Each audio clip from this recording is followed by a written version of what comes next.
BNP ক্ষমতায় ফিরতেই অশান্ত বাংলাদেশ। আহত 24। মহেশপুর, কালীগঞ্জ, ঝিনাইদহ শৈলকৃপায় হামলা। মহেশপুরে প্রেস ক্লাবে হামলা চালানো হয়েছে। দেখতে পাচ্ছেন আপনারা সেই ছবি। চেয়ার টেবিল কিভাবে ভাঙচুর করা হয়েছে, একাধিক বাড়ি পর্যন্ত ভাঙচুর করা হয়েছে। মহেশপুরের প্রেস ক্লাবে যেভাবে হামলা চালানো হয়েছে সেই ছবি রেখেছি আপনাদের সামনে। বিএনপি ক্ষমতায় ফিরতেই ফের অশান্ত বাংলাদেশ।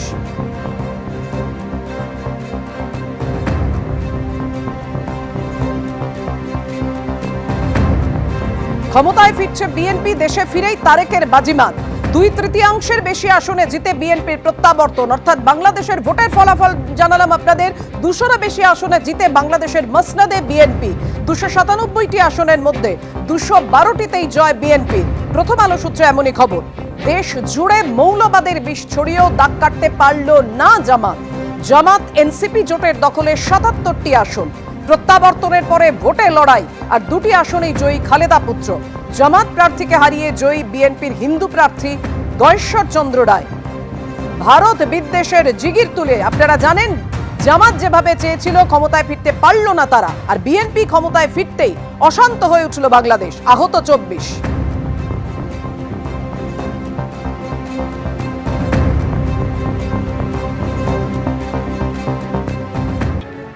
বাংলাদেশে অবাধ, সুষ্ঠু এবং শান্তিপূর্ণ নির্বাচন হয়েছে। ভোটে কোথাও কোনো গন্ডগোল, অশান্তি হয়নি। নিজের ভোট নিজে দিতে পেরে খুশি, পেট্রাপোল সীমান্তে জানিয়েছেন বাংলাদেশের নাগরিকরা।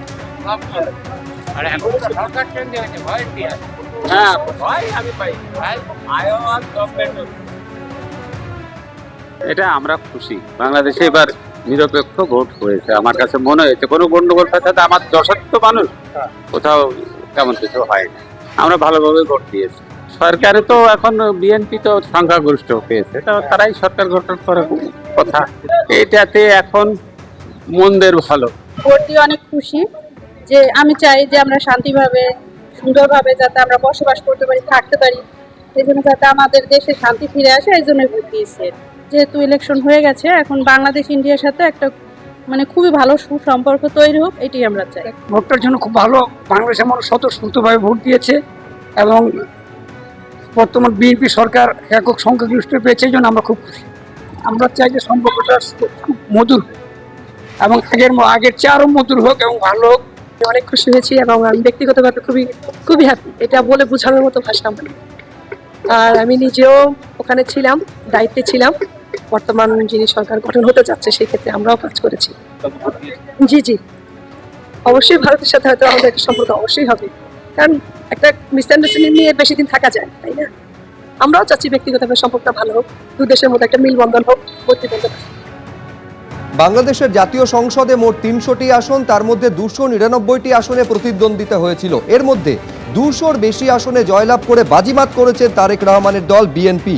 209টিতেই জয় পেয়েছে বিএনপি। দেশ জুড়ে মৌলবাদের বিষ ছড়িয়েও জামাত দাগ কাটতে পারেনি। প্রত্যাবর্তনের পর ভোটে লড়াই, আর 2টি আসনেই জয়ী হয়েছেন বেগম খালেদা জিয়ার পুত্র তারেক রহমান।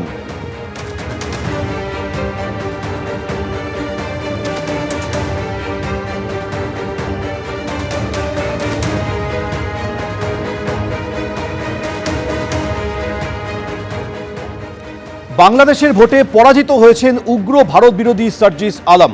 পঞ্চগড় 1 আসনে পরাজিত হয়েছেন সার্জিস। ঢাকায় জয়ী বিএনপির হিন্দু প্রার্থী গয়েশ্বর চন্দ্র রায়। ঢাকা 3টি আসনে জয়ী বিএনপির হিন্দু প্রার্থী। নিকটতম প্রতিদ্বন্দ্বীর তুলনায় 16,500 ভোট বেশি পেয়েছেন গয়েশ্বর চন্দ্র রায়।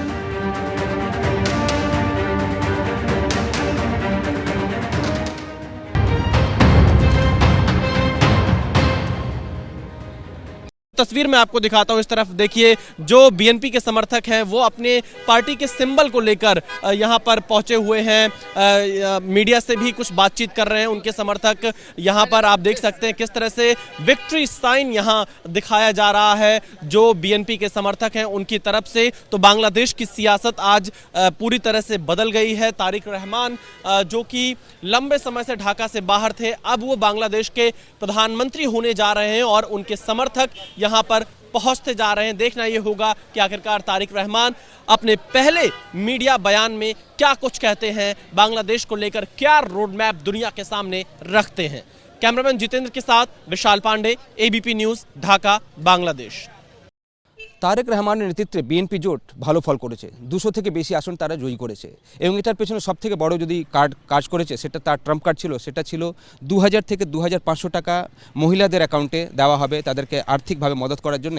এই ম্যানিফেস্টোতে প্রমিস করেছিলেন তারেক রহমান যখন তিনি ম্যানিফেস্টো রিলিজ করেছিলেন বিএনপির, এবং তার সঙ্গে সঙ্গে তিনি যে মানুষের কাছে যে বার্তাগুলো নিয়ে গেছেন কি $1 ট্রিলিয়ন ইকোনমি করবেন বাংলাদেশ ফার্স্ট তার উদ্দেশ্য হবে, বাংলাদেশের জন্য কাজ করবেন, এবং তার সঙ্গে সঙ্গে মিশন টু 2030 তিনি মানুষের কাছে রেখেছেন যেখানে 1 লক্ষ লোককে নতুন চাকরি দেওয়া হবে।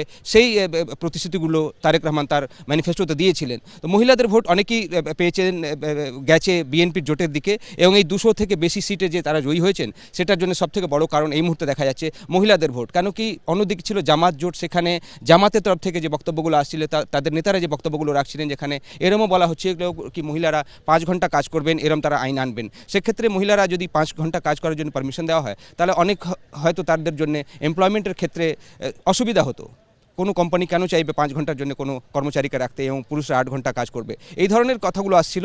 এবং সেটা থেকে দেখা যাচ্ছে গতকাল আমরা যখন ভোটিং কেন্দ্রতে গেছিলাম সেখানে দেখছিলাম কি মহিলাদের একটা বড় অংশই চাইছিলেন, বার্তা দিতে চাইছিলেন কি তারা কোন দিকে ভোট দিচ্ছেন, একটা ইঙ্গিত আমরা পাচ্ছিলাম কি তাদের ভোট যাচ্ছে বিএনপি জোটের দিকে, এবং সেটাই এই যে ল্যান্ডস্লাইড ভিক্টরি হয়েছে সেটার সবথেকে বড় কারণ। তবে এই জয়ের পরেও বিএনপি তারা আপিল করেছেন তাদের সমর্থকদের কাছে কি কোনো ভিক্টরি জুলুস বের করা হবে না, কোনো বিজয় মিছিল করা হবে না, আজকে দোয়ার মেহফিল করা হবে, এবং যারা জুলাইতে মারা গেছিলেন বা তারপরে মৃত্যু হয়েছে আন্দোলন করতে গিয়ে তাদের পাশে রয়েছে, তাদের জন্য দোয়া করা হবে, কোনো বিজয় মিছিল করা হবে না। তবে কবে শপথ নেবেন তারেক রহমান সেটা এখনও স্পষ্ট নয়, তবে 17ই ফেব্রুয়ারি হয়তো খুব সম্ভবত তার শপথ হবে, এবং সেটার জন্য আমরা দেখছি যে পার্লামেন্ট রয়েছে এখানে, তার বাইরে স্টেজ বানানো হচ্ছে, এবং সেখানে 17 তারিখ হয়তো তারেক রহমান এই ঐতিহাসিক ভোটের পর বাংলাদেশের পরবর্তী প্রধানমন্ত্রী হতে চলেছেন।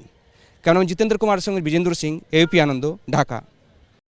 ক্ষমতায় ফিরেই শেখ হাসিনার প্রত্যাবর্তনের পক্ষে সওয়াল করলেন এক বিএনপি নেতা। তিনি বলেন ভারত থেকে শেখ হাসিনাকে বাংলাদেশে ফেরানোর দাবি জানাবে বিএনপি, বললেন বর্ষিয়ান বিএনপি নেতা সালাউদ্দিন আহমেদ। ক্ষমতায় ফিরেই হাসিনার প্রত্যাবর্তনের পক্ষে সওয়াল বিএনপির নেতা, শেখ হাসিনাকে ভারত থেকে বাংলাদেশে ফেরানোর দাবি জানাবে বিএনপি, বললেন বর্ষিয়ান বিএনপি নেতা সালাউদ্দিন আহমেদ।